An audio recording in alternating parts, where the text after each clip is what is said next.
সম্মানিত সুধী, এরপর যে আমাদের মাঝে বক্তব্য নিয়ে আসছেন আমাদের কেন্দ্রীয় কমিটির প্রচার সম্পাদক জনাব মোহাম্মদ রেজাউল করিম সাহেব।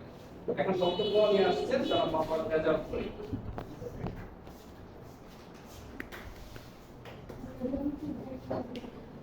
আসসালামু আলাইকুম। সবাইকে ঈদ মুবারক। বেশ কিছু বলবো আমি যারা নতুন আছে তাদের কিছু বলি। আমরা 2022 সালে জানুয়ারি আসি প্রবাসে আসি। আসার পরে 2 বছর যাবত পুরো একটা মিটিং যা কিছু হয়েছে আমরা আসছি। গত বছর কর্মজীবনের পর থেকে কোনো মিটিং কিছুটা অংশগ্রহণ করতে পারি না, বৃত্তি পরীক্ষা হয়েছে ইত্যাদি করতে। আমরা এমন পর্যায়ে ইত্যাদিগুলো আমরা বাড়িতে নিয়ে ভর্তি করে আসছি।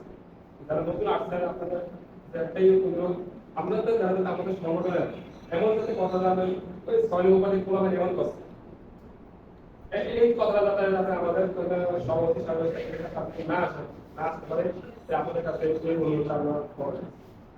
দ্বিতীয়ত হলো তাছাড়া চলাফেরার মাধ্যমে আগে ধরে ছবি রাখলে ওই সংগঠন করছে আর সংগঠনটা খারাপ বেতন করা নিয়ে বলে এভাবে বলবে।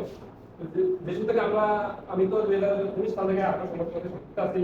সংগঠনের সাথে সংযুক্ত হওয়ার পরে নিজের মত প্রতিবাদী চলাফেরা সব শেষ হয়ে গেছে, যাতে আমাদেরও সংগঠনের সাথে কোনো ক্ষতি না হয়। আমি যেটা অলরেডি সরকারি নিবন্ধন করা আছে, ইনশাআল্লাহ আমি সরকারেও বলছি এটা ইনশাআল্লাহ আমরা সরকারি নিবন্ধন ওই পথে দেওয়ার চেষ্টা চলতে আমাদের। জানি না বাকি আমরা কি করি, তাহলে এইগুলো কি বলবো। আর যা কিছু আছে আমি সবাই বলছি, যেহেতু আমাদের কমিশন এটা কিছু লিখেছে অষ্টম নেব, পাশাপাশি মাদ্রাসা নেব, আমাদের এই রকম ক্লিয়ার রাখেন মাদ্রাসা আছে।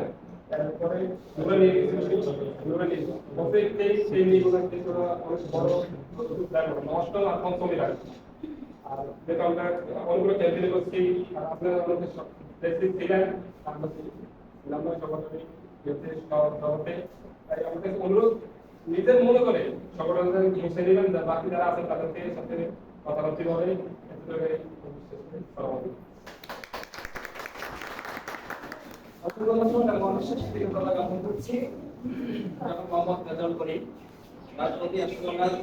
আমাদের সংগঠন প্রতিষ্ঠা লক্ষ্য থেকে শুরু করে যথেষ্ট অবদান রয়েছে।